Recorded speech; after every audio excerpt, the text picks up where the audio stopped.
નમસ્કાર વિદ્યાર્થી મિત્રો, આજે આપણું નવું વર્ષ શરૂ થાય છે. 2020-21ની અંદર આપણો અભ્યાસક્રમ આજથી શરૂઆત થાય છે. બરોબર. હવે તમે લોકો એક એક ધોરણ આગળ આવી ગયા છે. લોકો 7મા ધોરણમાં હતા, બધા 8મા ધોરણમાં આવી ગયા. 8મા ધોરણમાં હતા એ 9મા ધોરણમાં આવી ગયા. હવે વાત કરીએ આપણે ભણવાની, તો હું તમારો ગણિત વિષય લઈશ અને ગણિત વિષયની અંદર આપણે થોડી ઘણી બેઝિક વાત કરીએ. બરોબર. ગણિત વિષયની આપણે થોડી ઘણી બેઝિક વાત, આજે પહેલો લેક્ચર છે એટલે મોટા મોટા દાખલા અને નવા ચેપ્ટર શરૂ નથી કરતા, પણ થોડું ઘણું વિષયને લગતું વાત કરશું. આપણે જે કંઈ ગણિત વિષય છે, ગણિત વિષયને લગતા આપણે શું શું ધ્યાનમાં રાખવું જોઈએ આખા વર્ષ દરમિયાન એ બાબતે વાત કરશું. અને થોડું બેઝિક જે તમે આગલા ધોરણની અંદર ભણીને આવ્યા છો એને યાદ કરશું. નેક્સ્ટ લેક્ચરથી આપણે આની પછીનો જે લેક્ચર છે એ લેક્ચરમાંથી આપણે લોકો એક નવા ચેપ્ટરની શરૂઆત કરશું. બરોબર. તો સૌથી પહેલા આપણે વાત કરીએ તો પહેલું છે આપણું સિલેબસ. આપણા આ ધોરણની અંદર આપણે કેટલો સિલેબસ કરવાનો કવર કરવાનો છે ઈ છે. પછી બીજી વસ્તુ છે પાઠ્યપુસ્તક. બરોબર. બીજી જે આપણે વાત કરવાની છે પાઠ્યપુસ્તકને લઈને વાત કરવાની છે. પછી ત્રીજી વસ્તુ છે એ વિષય વસ્તુ.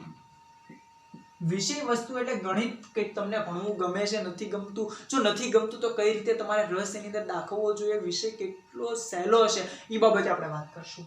પછી ત્રીજી વસ્તુ છે, ચોથી વસ્તુ બેઝિક. બેઝિક એટલે તમને કેટલું પાયાનું જ્ઞાન હોવું જોઈએ. ગણિત ભણવા બેઠતા પહેલા તમારા ધોરણથી નીચેના લેવલનું તમને કેટલી ખબર હોવી જોઈએ એ. અને આ છે હોમવર્ક. આ 5 વસ્તુ એવી છે. બરોબર.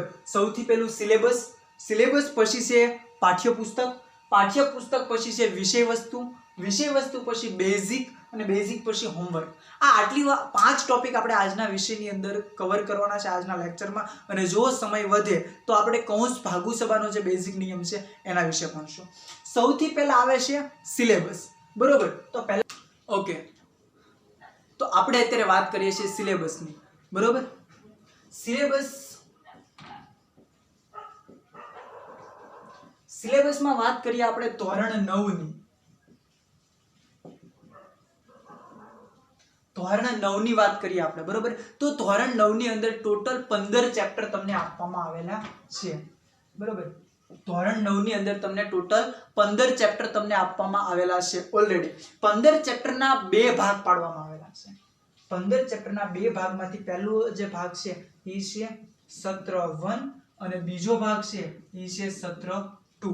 બરોબર. તમને જે અત્યારે કામ આપવામાં આવ્યું છે સત્ર 1 અને સત્ર 2, આ રીતે એને 2 ભાગની અંદર ડિવાઈડ કરવામાં આવેલ છે અથવા તો અલગ પાડવામાં આવેલા છે. સત્ર 1 ની અંદર તમારે કેટલા ચેપ્ટર છે તો કે ચેપ્ટર નંબર 1 થી લઈ અને 6 ચેપ્ટર અને એક 15મું ચેપ્ટર જે છે સંભાવના. અને અહીંયા સત્ર 2 ની અંદર તમને 7 થી લઈ અને 14 ચેપ્ટર.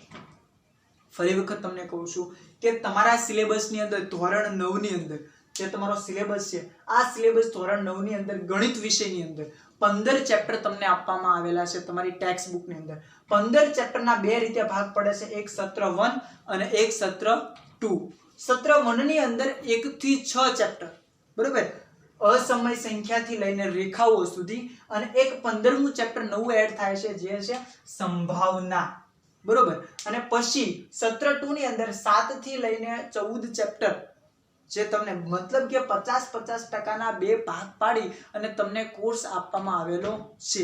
ધોરણ 9 ની અંદર જે સિલેબસ છે, સિલેબસની અંદર ટોટલ 15 ચેપ્ટર છે ગણિત વિષયની અંદર.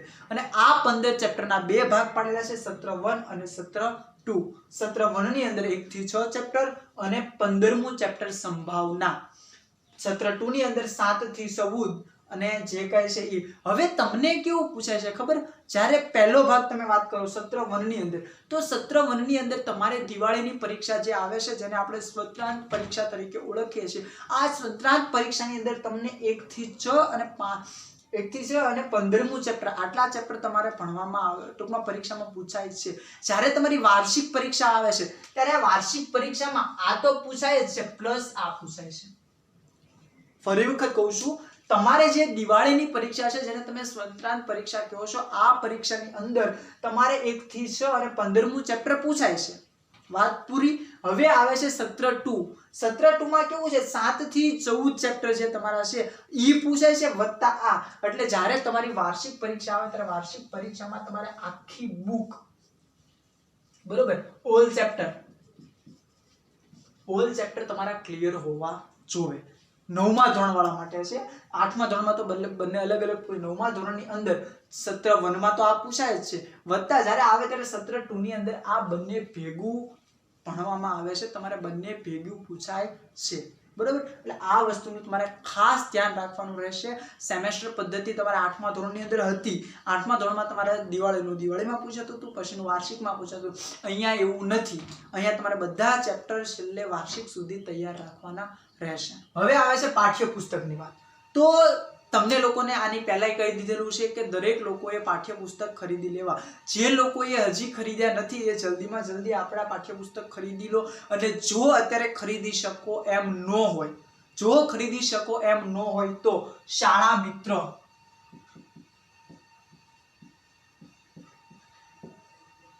મિત્ર નામની એક ઓનલાઈન એપ્લિકેશન છે। પ્લે સ્ટોરમાં જઈ તમારા ફોનની અંદર તમારા પ્લે સ્ટોરમાં જઈ શાળા મિત્ર નામની એપ્લિકેશન ડાઉનલોડ કરી લેવાની। આ એપ્લિકેશનની અંદર તમને દરેક ધોરણના, દરેક સેમેસ્ટર વાઇઝ નવા અને જૂના પુસ્તકો મળી રહેશે। જો અત્યારે ખરીદી શકો એમ ન હોય તો શાળા મિત્રમાં જાઓ, શાળા મિત્રની અંદર જઈ તમારા ધોરણના પુસ્તકો જોઈને ખાલી જુઓ કે કેટલા ચેપ્ટર છે, કઈ રીતે સિલેબસ છે, કેમ છે। અને તમારે સ્વાધ્યાય પોથી નથી લેવાની, સ્વાપોથી લેવાની નથી। એટલા માટે તમારે લોકોએ એક પાકી નોટ તૈયાર કરવાની રહેશે। પાકી નોટની અંદર જેટલું પણ ક્લાસ વર્ક કરાવવામાં આવે, જેટલું બોર્ડ વર્ક કરાવવામાં આવે એ બધું ચેપ્ટર વાઇઝ તમારે તમારી નોટની અંદર નોટ ડાઉન કરવાનું રહેશે। રફ બુક અલગ, લેશન અથવા હોમવર્ક તમારે આ બુકમાં કરવાનું નથી। માત્ર ક્લાસ નોટ જે તમને વ્યવસ્થિત લખાવવામાં આવે એ સારા અક્ષરે જે પાકી નોટ તૈયાર કરવાની છે। એક ચેપ્ટર પૂરું થાય એટલે ચેક કરવા માંગીશ દરેક પાસે, એટલે પાકી બુક તમારે અલગથી આખી તૈયાર કરવાની રહેશે, સ્વાધ્યાય પોથી નથી એટલા માટે। જેની અંદર હું અહીંયા મેથડ કરાવું એ બધી કરવાની છે। પાઠ્યપુસ્તકની વાત અહીંયા પૂરી થાય છે। પાઠ્યપુસ્તકમાં હું ફરી વખત કહી દઉં શું શું કરવાનું છે। અત્યારે તમે લોકો માર્કેટમાંથી તમારા પુસ્તકો ખરીદી લો। જો અત્યારે પુસ્તકો ખરીદી શકો એમ નથી તો શાળા મિત્ર નામની પ્લે સ્ટોરમાંથી એપ્લિકેશન ડાઉનલોડ કરો। આ એપ્લિકેશનની અંદર બધા ધોરણને લગતા પુસ્તકો આવેલા છે, બરોબર। હવે આવે છે વિષય વસ્તુ। હવે વિષય વસ્તુમાં કેવું છે ખબર, ઘણા એટલે આમ તો 90% વિદ્યાર્થીઓની એક ને એક ફરિયાદ વારંવાર રહે છે કે ગણિત વિષય છે એ અઘરો છે, ગણિત વિષય છે એ કામ કરવું ફાવતું નથી, અથવા ગણિત તમને ગમતો નથી। હવે મિત્રો, ગણિત વિષય તમને અઘરો લાગે ક્યારે? જ્યારે તમે એને સમયે શીખો નહીં। તો સૌથી સહેલામાં સહેલો વિષય હું એમ કહું છું ગણિત છે। પૂરેપૂરા 100 માર્ક તમે એક જ વિષય એવો છે ગણિત જેની અંદર તમે લાવી શકો। ગુજરાતી વિષય છે તો તમે ત્યાં ભાષાના માર્ક કપાય, વિજ્ઞાન છે તો ત્યાં આકૃતિના માર્ક કપાય, સામાજિક જ્ઞાન છે તો સાલ 1999 1992 જેવી કોઈ સાલોની અંદર તમારે યાદ રાખવા માર્ક કપાઈ શકે। જ્યારે ગણિત વસ્તુ એવી છે જો તમને મેથડ અથવા દાખલાની રીત અથવા સૂત્રો પાકા હોય તો 100 માર્ક તમે લાવી શકો એટલો સહેલો વિષય છે। શું કામ તમને લોકોને માર્ક નથી આવતા? તો કે તમારી કામ કરવાની અથવા તો મેથ્સને તમારે તૈયાર કરવાની તમારી મેથડ કદાચ ખોટી હોય એટલા માટે માર્ક ન આવી શકે। તો આને મેથડને ડેવલપ કઈ રીતે કરે? તો સૌથી પહેલા વિષય વસ્તુમાં આપણે વાત કરીએ તો સૌથી પહેલા શું કરવાનું, તો કે કોઈ પણ રીતને શીખી લેવાની।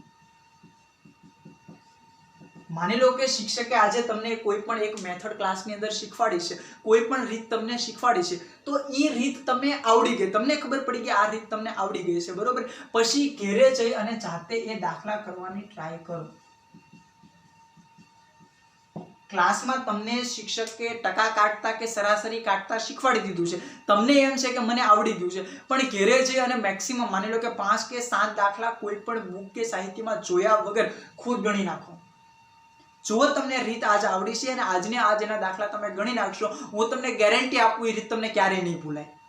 તમે જે રીત આજે શીખ્યા છો એની એ જ રીત તમે ઘરે જઈને જાતે ગણી નાખો છો તો કોઈ પણ સંજોગોમાં તમને ભૂલાશે નહીં। તમને ભૂલાઈ જાય છે એનું કારણ એવું છે કે ગણિત એક તો તમને પહેલેથી કંટાળો લાગે એટલે એમાં તમે રસ નથી લેતા રીત શીખવાની અંદર, અને કદાચ તમને આવડી ગઈ છે તો ઘરે જઈને એની પ્રેક્ટિસ નથી કરતા એટલા માટે, બરોબર। તમને રીત આવડી ગઈ છે તો મેક્સિમમ એની પ્રેક્ટિસ કરો, સમયાંતરે રિવિઝન કરો। સમયાંતરે માની લો કે 1 મહિનો ગયો, 1 મહિના પછી કોઈ રજાનો દિવસ કે તહેવારનો દિવસ આવે છે તો ફરી વખત પહેલું ચેપ્ટર પાકી બુક ખોલો, પાકી બુકને રીત અને એકાદો દાખલો ગણી નાખો। એક દાખલો કે સ્વાધ્યાયનો ખાલી માની લો કે સ્વાધ્યાય તમને એમ કીધું કે સ્વાધ્યાય 1.2 તમને કીધું, 1.2 નો માત્ર એક દાખલો તમારી જાતે જોયા વગર ગણી નાખો ને, આખો સ્વાધ્યાય થઈ ગયો. આખા સ્વાધ્યાયના દાખલા ગણવાની જરૂર ન પડે રિવિઝન કરતી વખતે, માત્ર ખાલી એક દાખલો તમે તૈયાર કરો એટલે બધું આવી ગયું. એટલા માટે મેથ્સને ગુજરાતી અને સમાજની જેમ પાકું કર્યા કરશો, વાંચ્યા કરશો, ગોખ્યા કરશો એમ નહીં આવડે. માત્ર એક વખત રીત શીખી લીધા પછી તમારી જાતે 1-2 દાખલા ગણવાની કોશિશ કરો, પૂરું. જવાબ આવી જાય છે, વાત ખતમ. જો જવાબ નથી આવતો તો એની તમે ભૂલ ચેક કરો કે તમે ક્યાં અટવાણા છો, ક્યાં રીતથી બહાર ગયા છો. તમારા શિક્ષકનો કોન્ટેક્ટ કરો, બરોબર. એટલે આ વાત રહી વિષય વસ્તુની. તમને જે ગણિત અઘરું લાગે છે એ અઘરું લાગતું તમારા બદલે તમારું ફેવરિટ સબ્જેક્ટ થઈ જશે જો તમે આ મેથડથી ગણશો તો. હવે આવે છે બેઝિક. હવે ધોરણ તમે 8 અને 9 માં આવી ગયા છો, બરોબર. 8 અને 9 માં આવી ગયા તો તમારું બેઝિક તમને કેટલું આવડું છો તો કે પોઈન્ટ વાળા સરવાળા. બેઝિક ની અંદર વાત કરું છું, પોઈન્ટ વાળા સરવાળા, પોઈન્ટ વાળી બાદબાકી, પોઈન્ટ વાળા ગુણાકાર,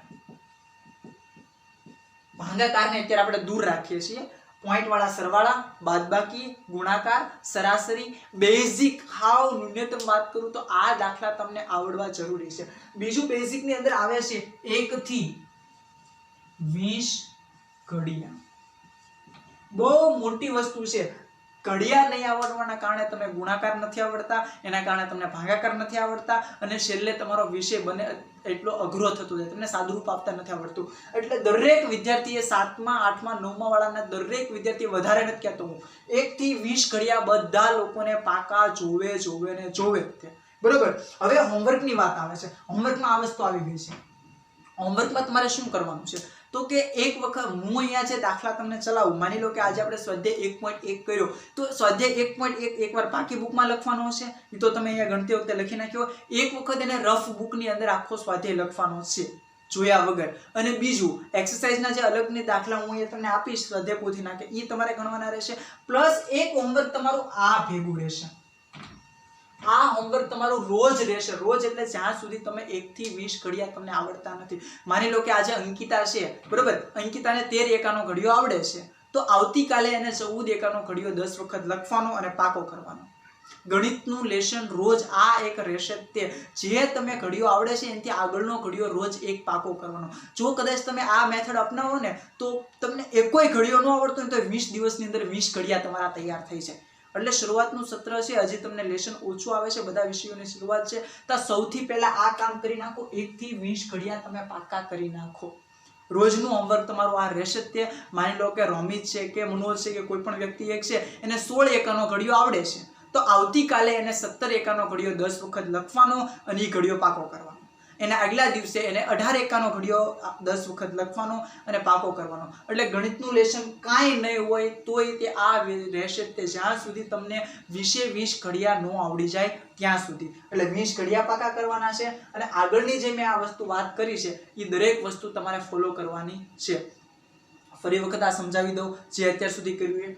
સૌથી પહેલા સિલેબસ તો ધોરણ 8 ની અંદર સિલેબસ ટોટલ 16 ચેપ્ટર. 16 ચેપ્ટરમાં સત્ર 1 અને સત્ર 2 બે ભાગ પડે. સત્ર 1 માં 1 થી 8 ચેપ્ટર, સત્ર 2 ની અંદર 9 થી 16 ચેપ્ટર, બરોબર. અહીંયા તમારો કોર્સની બાબતે પૂરું. વાત આવે છે પાઠ્યપુસ્તક. તો પાઠ્યપુસ્તક તમારે અત્યારે માર્કેટમાં જઈને ખરીદવાના છે, પાકી બુકો બધાની તૈયાર કરવાની છે. અને જો પુસ્તકો અત્યારે ન ખરીદી શકો તો શાળા મિત્ર એપ્લિકેશનની અંદર ટેમ્પરરી અત્યારે તમે જોઈ શકો છો. એની પછી આવે છે વિષય વસ્તુ. તો વિષય વસ્તુ મેં તમને વાત કરી કે જે લોકોને મેથ્સ કે ગણિત ભણવું અઘરું લાગે છે એ લોકોએ આ રીતે મેથડ અપનાવવાની. સૌથી પહેલા એની રીત શીખી લો. કોઈ પણ માની લો કે આજે હું પોઈન્ટ વાળા ભાગાકાર શીખ્યો હશું તો એની રીત તો મને આવડે છે કઈ રીતે કરવાની. ઘરે જઈને મેક્સિમમ ટ્રાય કરો. તમારા સ્વાધ્યાયના દાખલા છે જાતે ગણવાની ટ્રાય કરો.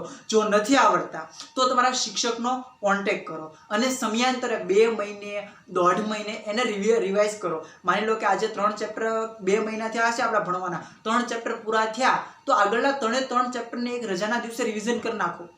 એટલે શું કે તમને સમયાંતરે યાદ રહેશે. તો પરીક્ષા સમયે તમારે સાવ એટલે સાવ ફ્રી હશો. એક ચેપ્ટર તમારે કરવાનું બાકી નહીં રહે. માત્ર ખાલી તમે નજર ફેરવશો ને તોય તે તમે 100% પાસ થવાની, ટૂંકમાં 100% તમે માર્ક લાવી શકશો. બીજી વસ્તુ છે બેઝિક. હજી કહું છું જેને પોઈન્ટવાળા સરવાળા, પોઈન્ટવાળા બાદબાકી કે પોઈન્ટવાળા ગુણાકાર ન આવડતા હોય તો અત્યારે ઘેરે રહીને આ દિવસોની અંદર તમે એ વસ્તુ રિવાઇઝ કરવાની કોશિશ કરજો. પછી છે હોમવર્ક. તો હોમવર્કમાં મેં તમને કહી દીધું, અહીંયા ક્લાસમાં જે કંઈ ભણાવવામાં આવે એના દાખલા એક્સ્ટ્રા આપવામાં આવે, એક્સ્ટ્રા હોમવર્કમાં કરવાના છે. અને સ્વાધ્યાયના દાખલા જે અહીંયા કરાવું છું એ એક વખત પાકી બુકમાં લખવાના, એક વખત રફ બુકમાં લખવાના, બરોબર. અને 1 થી 20 ઘડિયા, જે લોકોને 20 ઘડિયા આવડે છે એ લોકોની તો વાત જ નથી. એ લોકો એક વખત ચેક કરી લેવાનું કે બાજુમાં કોઈને કહેવાનું મને પૂછ એમ સાચે સાચું 1 થી 20 આવડે છે. જો આવડી જાય તો વાત નથી, પણ જે લોકોને નથી આવડતા રોજ 1 ઘડિયો પાકો કરવાનો. આવું કદાચ તમે 20 દિવસ કરો ને તો 20 દિવસની અંદર તમને 1 થી 20 ઘડિયા આવડી જાય, બરોબર. આ થઈ ગયા આપણા બેઝિક વાત. હવે જે આપણે વાત કરવાની છે પરીક્ષા લક્ષી વાત કરવાની.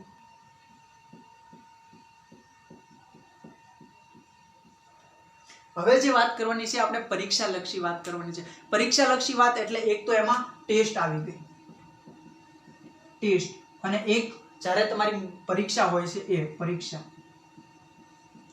ટેસ્ટ અને પરીક્ષા આની શું કામ વાત કરવાની, બરોબર.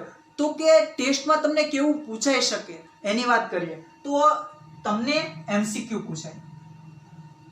તમારે જ્યારે તમે તૈયાર કરવા બેઠો તમને એમ થાય કે કેવા દાખલા પૂછાતા હશે, ટેસ્ટ હશે તો એમાં કેવું પૂછાશે, જો કોઈ એક્ઝામ હશે તો કેવું પૂછાશે. તો એની મેથડ હું તમને કહી દઉં કે તમને જે પેપર આવવાનો છે, તમારી કોઈ ટેસ્ટ આવવાની છે તો ટેસ્ટમાં કેવું પૂછાય. તમને MCQ પૂછાય. એ MCQ કેટલા માર્કનો પેપર છે એના ઉપર ડિપેન્ડ કરે, બરોબર. પછી એક ખાલી જગ્યા પૂછાય, MCQ પૂછાય. પછી શું પૂછાય? ખાલી જગ્યા પૂછાય. ખાલી જગ્યા પછી તમને શું પૂછાય તો કે 2 માર્કના દાખલા પૂછાય. 2 માર્કના દાખલા પૂછાય. જે દાખલાની અંદર તમારે છેદ ઉડાડવાના હોય, સામાન્ય સાદુરૂપ આપવાનું હોય, અને સામાન્ય સાદુરૂપ આપ્યા પછી તમને એનો જવાબ મળતો હોય, બરોબર. પછી 3 માર્કના દાખલા પૂછાય. 3 માર્કના દાખલા કેવા હોય તો કે એકાદી આકૃતિ દોરવાની હોય, આકૃતિને લઈને સૂત્ર લખવાનું હોય, સૂત્રમાં કિંમત મૂકી અને તમારે જવાબ શોધવાનો હોય. પછી એક પ્રમેય પૂછાય. પ્રમેય ક્યાંથી પૂછાય તો કે તમને જે ચેપ્ટર આવેલા છે એ ચેપ્ટરની વચ્ચે વચ્ચે એકાદું ચેપ્ટર પ્રમેય વાળું હોય, જેની અંદર તમને 1 કે 2 પ્રમેય આપી દીધેલા હોય, જે ટીક કરાવીશું કે ક્યાં જે પ્રમેય છે એ પૂછાઈ શકે, ક્યાં મોસ્ટ ટાઈમ છે. તો આ જે પ્રમેય છે એ પ્રમેય એકાદો પૂછાઈ શકતો હોય. અને હવે આવ્યું છે જે મેઇન 4 માર્કનો દાખલો. 3 દાખલા એવા હોય છે કે જે 4 માર્કના દાખલા હોય છે, જે દર વખતે તમને પૂછાતા હોય છે, બરોબર. તો 4 માર્કના દાખલામાં કેવું પૂછાય તો એક તો આકૃતિ, રચના દોરવાની હોય, ફિગર દોરવાની હોય, બરોબર. કોઈ પણ આકૃતિ વાળો દાખલો પૂછાય. અને એક એવું હોય કે જે તમારે આકૃતિ પરથી સૂત્ર બનાવવાનું, સૂત્રની અંદર કિંમત મૂકવાની, કિંમત મૂકીને છેદ ઉડાડીને સાદુરૂપ આપો, એટલું મોટું કરો ત્યારે 4 માર્કનો દાખલો તમને આવતો હોય. ફરી વખત કહું છું પરીક્ષા લક્ષી. પરીક્ષા લક્ષીની અંદર તમારે શું હોય તો કે આ ટાઈપની મેથડ હોય. MCQ પૂછાય. MCQ ની અંદર શું હોય તો કે તમને 4 ઓપ્શન આપેલા હોય, બરોબર. એક પ્રશ્નની નીચે 4 ઓપ્શન આપેલા હોય. 4 ઓપ્શનમાંથી તમારે A B C D તમને જે જવાબ સાચો લાગે એ જવાબની સામે તમારે ગોળ રાઉન્ડ કરીને ઘૂંટવાનું હોય. આ રીતે પેનનો જે ડાઘ છે એ બહાર જતો ન રહે એ રીતે આ રીતે તમારે ઘૂંટીને એને તૈયાર કરવાનું હોય. આ છે MCQ. ખાલી જગ્યા. ખાલી જગ્યા 1 માર્કની પૂછાય. MCQ છે એ 1 માર્કનો પૂછાતું હોય, ખાલી જગ્યા છે 1 માર્કની પૂછાતું હોય. એમાં કેવું હોય તો કે એક લાઈન આપેલી હોય, લાઈનની વચ્ચેથી એક શબ્દ ઘટતો હોય, એ ઘટતો શબ્દ મૂકીને તમારે ખાલી જગ્યા પૂરી કરવાની હોય. ખાલી જગ્યા પછી 2 માર્કના દાખલા. તો 2 માર્કના દાખલા મેં તમને કહી દીધું, રકમ આપી દીધેલી હોય, માત્ર ખાલી છેદ ઉડાડો અને સાદુરૂપ આપો એટલે તમારો જવાબ આવે. આવા દાખલા હોય. 3 માર્કના દાખલા થોડા અઘરા હોય. એક પ્રમેય પૂછાતો હોય. પ્રમેય છે એ કાં તો 3 માર્કનો હોય અને કાં તો 4 માર્કનો હોય. દર વખતે એનું ફિક્સ નથી હોતું કે 3 માર્કમાં પૂછાય કે 4 માર્કમાં પૂછાય. પ્રમેય છે એ અલગ રીતે હોય, કાં 3 માર્કમાં પૂછાય કાં 4 માર્કમાં, બેમાંથી એક રીતે પૂછાતો હોય છે. પછી આવે છે દાખલા. મેં તમને કીધું 4 માર્કના 3 દાખલા. આ આપણે મેઇન પેપરની વાત કરીએ. ટેસ્ટની અંદર જે રીતનો ટેસ્ટ કેટલા માર્કની છે એના ઉપર ડિપેન્ડ કરે. આ છે 4 દાખલા. આ 4 દાખલા છે ની 3 દાખલા છે 4 માર્કના પૂછાતા હોય, જેમાં તમારે સૌથી પહેલા મોટી રકમ આપેલી હોય, એના પરથી આકૃતિ દોરવાની, આકૃતિ ઉપરથી સૂત્ર બનાવવાનું અને સૂત્ર ઉપરથી તમારે દાખલો ગણવાનો, સાદુરૂપ આપવાનું રે. આ જે એ દાખલા છે, બરોબર, જે તમને પૂછાતા હોય છે. ટેસ્ટ મેઇન વાત કરીએ છીએ આપણે ટેસ્ટની. તો આપણે હું વાત કરી દઉં કે ટેસ્ટ કઈ રીતે હશે. કોઈ પણ ચેપ્ટર પૂરું થશે, માની લો કે આજે આપણે બીજું ચેપ્ટર પૂરું કર્યું તો બીજા ચેપ્ટરની તરત જ ટેસ્ટ લેવામાં આવશે, જેને આપણે વીકલી ટેસ્ટ કહીએ, અઠવાડિયા ટેસ્ટ કહેતા હોઈએ, બરોબર. કોઈ પણ ચેપ્ટર પૂરું થશે ચેપ્ટરની તરત ટેસ્ટ લેવામાં આવશે. આ ટેસ્ટ છે એ 30 માર્કની હશે. આપણે જે ટેસ્ટ લેવાના છે આ ટેસ્ટ જે છે એ 30 માર્કની હશે. એ ટેસ્ટ લગભગ તમને જે વસ્તુ પાકી નોટમાં લખાવી છે એમાંથી જ છે. એકાદો દાખલો બહારનો હોય તો માત્ર રકમ ફેરવેલી હોય, બાકી જે તમને પૂછવામાં આવે એ તમને જે તૈયાર કરાવેલું છે એ નોટમાંથી જ પૂછવામાં આવતું હોય છે, બરોબર. એટલે પરીક્ષાલક્ષી વાત થઈ ગઈ. પરીક્ષાલક્ષી ફરી વખત કહી દઉં છું, તમને ગણિત વિષયમાં શું પૂછે તો પહેલા એમસીક્યુ પૂછે. એમસીક્યુમાં 4 ઓપ્શન હોય, 4 ઓપ્શનમાંથી કોઈ પણ એક ઓપ્શન તમારે સિલેક્ટ કરવાનો હોય, બરોબર. પછી આવે છે ખાલી જગ્યા. ખાલી જગ્યા 1 માર્કની પૂછાતી હોય છે. હા, એક વસ્તુ બાકી રહી ગઈ, ખરા ખોટા. ખરા ખોટા, ખરા ખોટા તમને લોકોને ખબર છે કે જો ખરું એટલે કે સાચું તો હાચાની નિશાની કરવાની, ખોટું એટલે ચોકડી. તો આ રીતે ખોટાની નિશાની કરવાની. એટલે એક એમસીક્યુ પૂછાય, એક ખાલી જગ્યા પૂછાય, એક ખરા ખોટા પૂછાય, પછી 2 માર્કના દાખલા, 3 માર્કના દાખલા, 4 માર્કના દાખલા, એક પ્રમેય હોય. પ્રમેયના અર્થમાં ઘણી વખત આલેખ પણ હોય. એ તમારે કેવા ચેપ્ટર આવે છે એના ઉપર આધાર રાખે, બરોબર. તમારે પ્રમેય કે આલેખ કઈ રીતનો આવે છે એના ઉપર તમને ડિપેન્ડ કરે.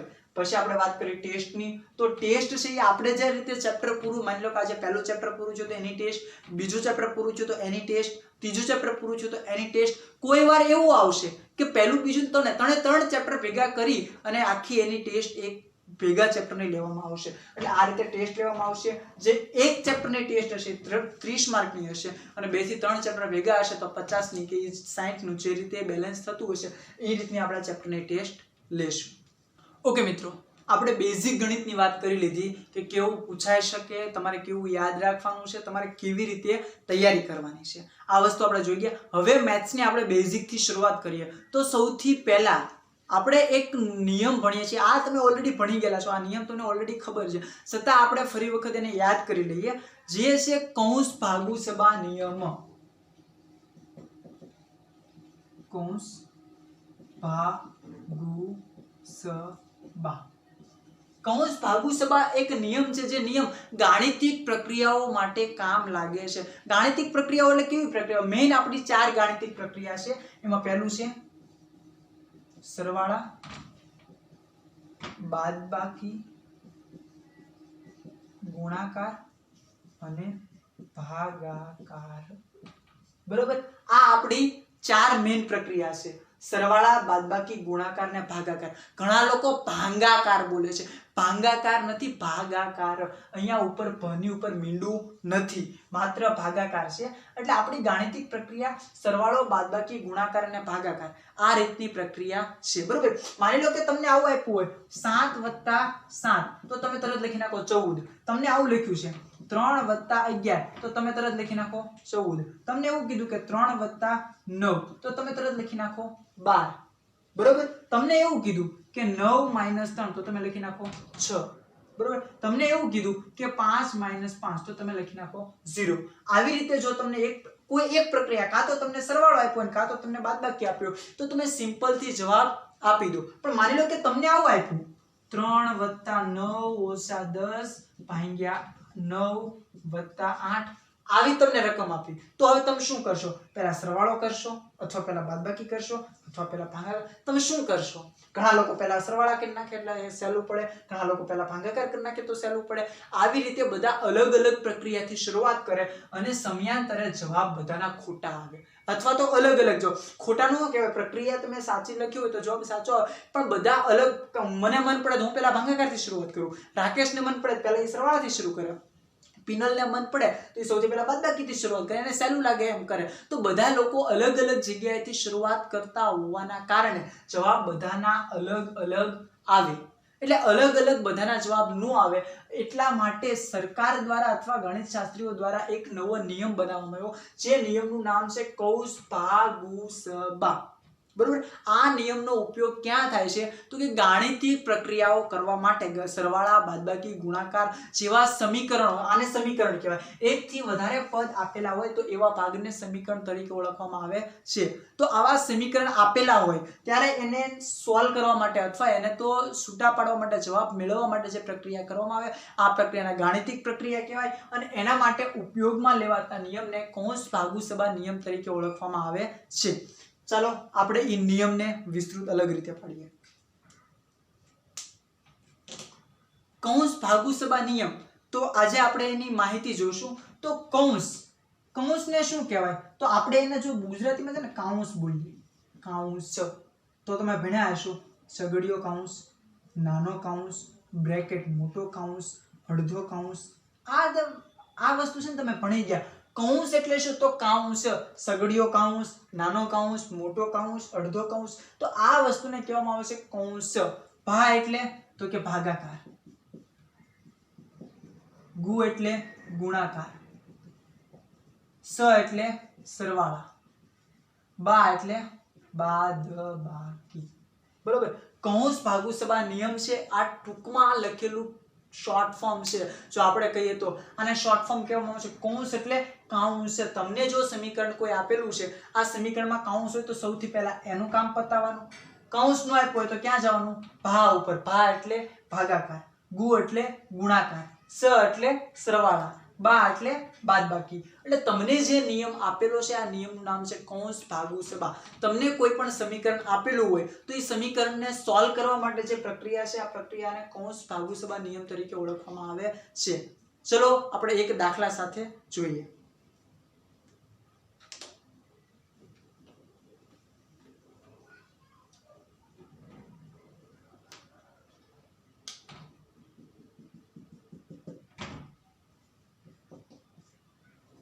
હું છે ને નિયમ છે ને અહીંયા લખવા દઉં છું. એક હું રકમ લખું છું.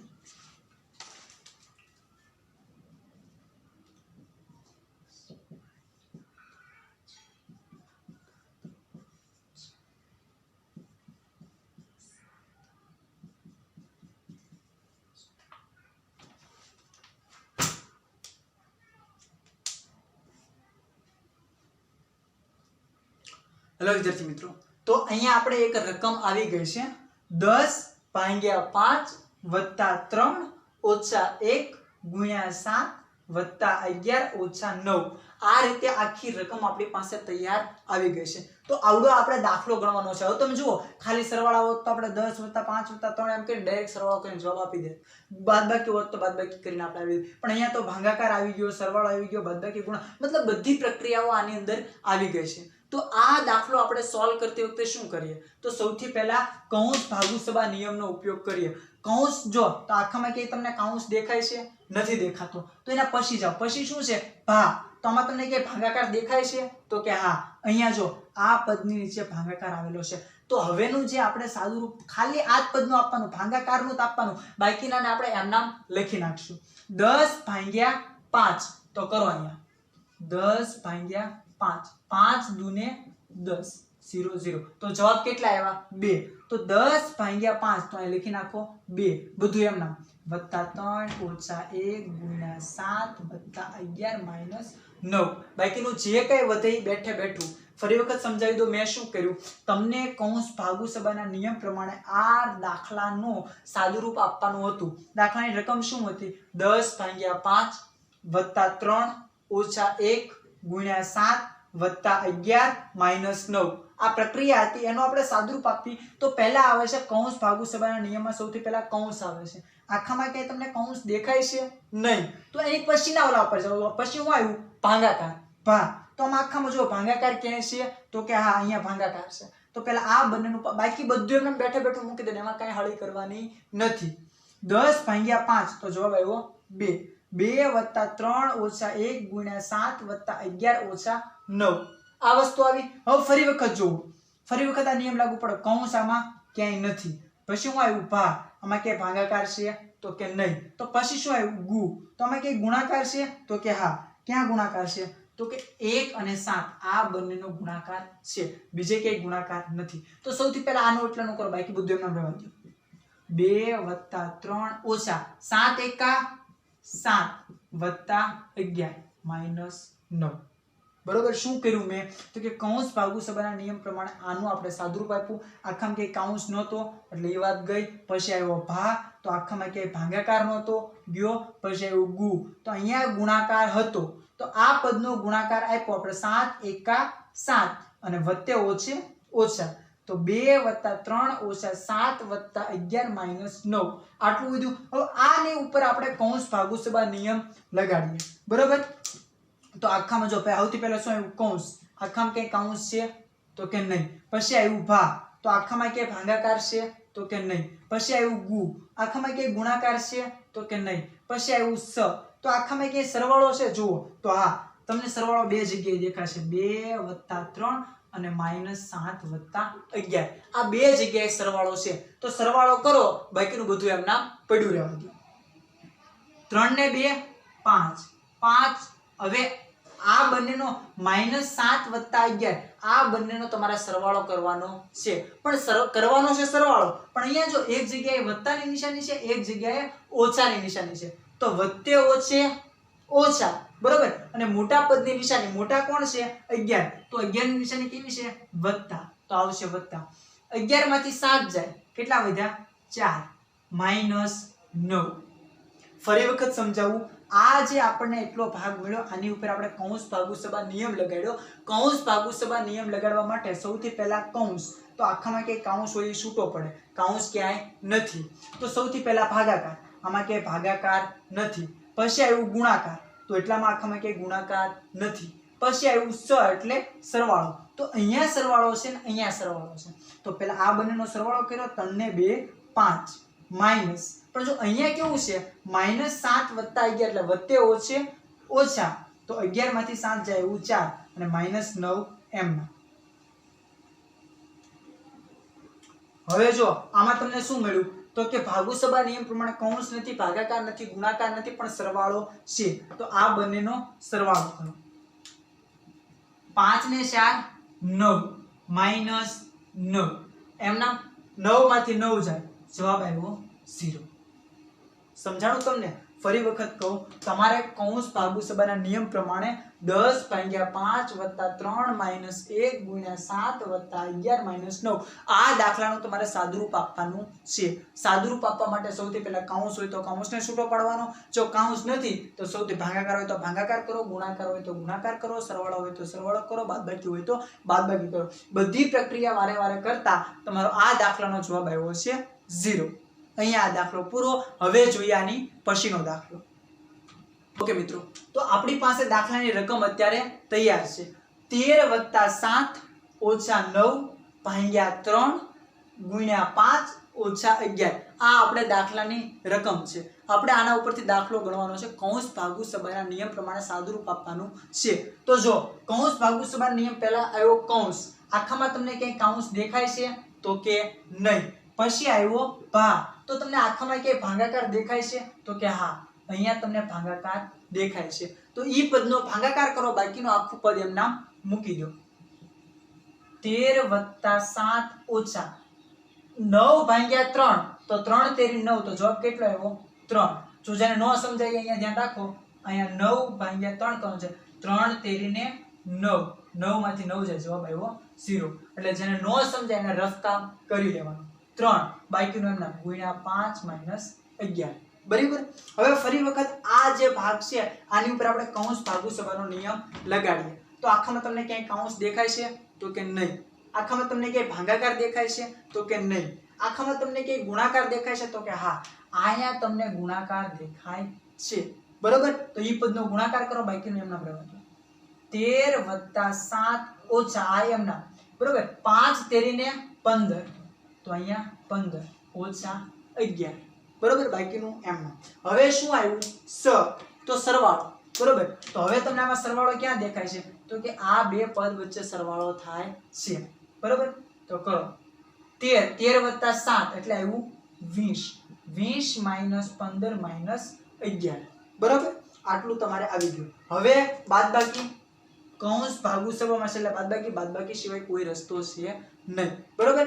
તો 20 માંથી 15 જાય કેટલા વધ્યા 5 તો લખી નાખો 5 માઇનસ 11 બરોબર 20 માંથી 15 જાય તો જવાબ આવ્યો 5 અને માઇનસ 11 હતા એમના હવે જુઓ 5 માંથી 11 નો જાય બરોબર એટલે આમ જાય પણ નિશાની કેવી આવશે ઓછાની 5 માંથી 11 જાય તો જવાબ કેટલો આવે 6 એટલે -6 તમને આનો જવાબ મળશે